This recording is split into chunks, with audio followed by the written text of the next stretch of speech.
বাঁশখালীতে মাদ্রাসা মোহাম্মদিয়া ইসলামী শিক্ষা কেন্দ্রের বার্ষিক ওয়াজ মাহফিল ও দস্তারবন্দি সম্মেলন অনুষ্ঠিত।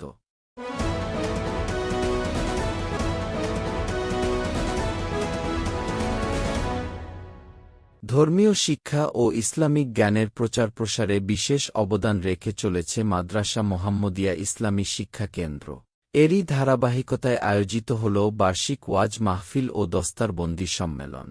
গতকাল ৩০ জানুয়ারি বৃহস্পতিবার ২০২৫ ইংরেজি উত্তর জলদি ৩ নম্বর ওয়ার্ডের অলি মিয়ার দোকানের পশ্চিমে নোয়াপাড়ায় অনুষ্ঠিত হয় এই মহতী অনুষ্ঠান।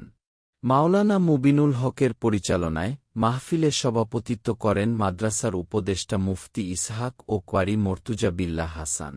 আলোচনায় অংশ নেন দেশবরেণ্য ইসলামিক চিন্তাবিদ ও আলেমগণ, যার মধ্যে ছিলেন চট্টগ্রাম কোয়েগ্রাম মাদ্রাসার শিক্ষক মাওলানা নুরুল আমিন, লোহাগাড়া রাজঘাটা মাদ্রাসার পরিচালক মাওলানা হাবিবুল ওয়াহেদ, বাঁশখালী পুকুরিয়া মাদ্রাসার কেরাত বিভাগীয় প্রধান মাওলানা কারি মাহমুদুল্লাহ, হেফাজত নেতা মাওলানা কারি ফজলুল করিম বাঁশখালী থানা কেন্দ্রীয় জামে মসজিদের খতিব মাওলানা আবু বকর আশরাফি।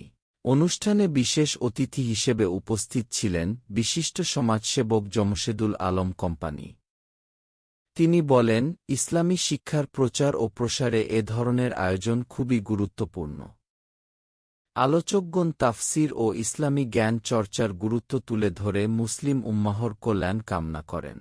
মাওলানা নুরুল আমিনের দোয়া ও মোনাজাতের মাধ্যমে মাহফিলের সফল সমাপ্তি হয়।